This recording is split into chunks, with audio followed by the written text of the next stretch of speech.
សម្ដេចតេជោហ៊ុនសែនហួសចិត្តមិននឹកស្មានថានាយករដ្ឋមន្ត្រីថៃអនុทิនដើម្បីគោលដៅនៃសញ្ញាឆ្នោតនាពេលខាងមុខគឺហ៊ានប្រើជីវិតកងទ័ពនិងប្រជាជនដោយប្រកាសធ្វើសង្គ្រាមជាមួយកម្ពុជា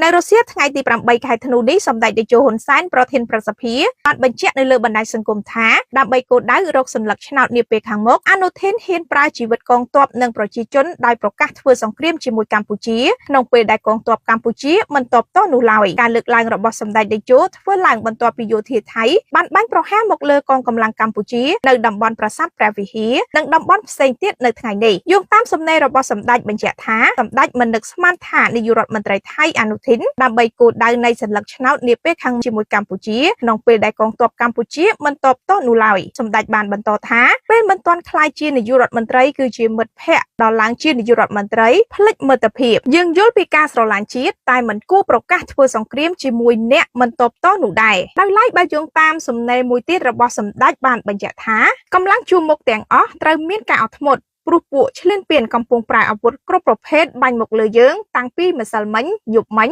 និងព្រឹកនេះក្នុងគោលបំណងទាញយើងឲ្យតបតដើម្បីបំផ្លាញចោលបទឈប់បាញ់និងសេចក្តីថ្លែងការណ៍សន្តិភាពកម្ពុជាថៃសម្ដេចតេជោបានគូបញ្ជាក់ថាបន្ទាត់ក្រហមដែលត្រូវតបតបានកំណត់រួចហើយតុមេបញ្ជាការគ្រប់ជាន់ថ្នាក់អប់រំបងប្អូននីតិហ៊ានពលទាហានយល់ដឹងគ្រប់គ្នាជាមួយគ្នានោះដែរសម្ដេចតេជោក៏បានឲ្យអាជ្ញាធរគ្រប់ជាន់ថ្នាក់ខិតខំជួយដល់ប្រជាជនដែលភ័យសឹកចេញពីតំបន់គ្រោះថ្នាក់មកកាន់តំបន់មានសុវត្ថិភាពសម្ដេចតេជោបានប្រកាសថាខ្ញុំបានលុបចោលកម្មវិធីការងារផ្សេងទៀតអស់ហើយដើម្បីមករួមជាមួយនាយករដ្ឋមន្ត្រីបញ្ជាលើកម្លាំងប្រដាប់អាវុធតបទល់ជាមួយនឹងការឈ្លានពានលើសពីនេះសម្ដេចតេជោបានសុំការយោគយល់ពីភ្ញៀវជាតិនិងអន្តរជាតិដែលមិនអាចជួបខ្ញុំបានសូមកីឡាករកីឡាការិនីដែលទៅចូលការប្រកួតស៊ីហ្គេមលើកទី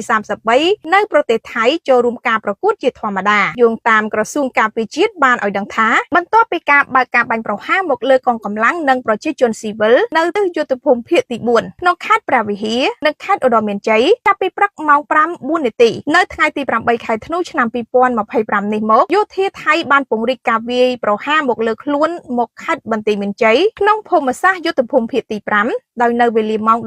13:36 នាទីរសៀលយោធាថៃបានបាញ់ប្រហារមកលើប្រជាជនស៊ីវិលនៅភូមិប្រច័ន្ទនិងភូមិជោគជ័យឃុំអូបីជាន់ស្រុកអូជ្រៅខេត្តបន្ទាយមានជ័យដោយបានប្រើប្រាស់អាវុធធុនតូចនិងធុនធំដោយកំរោលនិងមិនរើសគោលដៅយ៉ាងសាហាវប្រៃផ្សៃមកលើភូមិឋានជនស៊ីវិលរស់នៅក្រសួងការពារជាតិនៃព្រះរាជាណាចក្រកម្ពុជាប្រកាសថ្កោលទោសយ៉ាងដាច់អហង្ការចំពោះទង្វើឈ្លានពានយ៉ាងកំរោលសាហាវឃូខើលំមសង្គ្រាមរបស់ព្រះរាជាណាចក្រថៃមកលើអធិបតេយ្យនិងបូរណភាពទឹកដីរបស់កម្ពុជា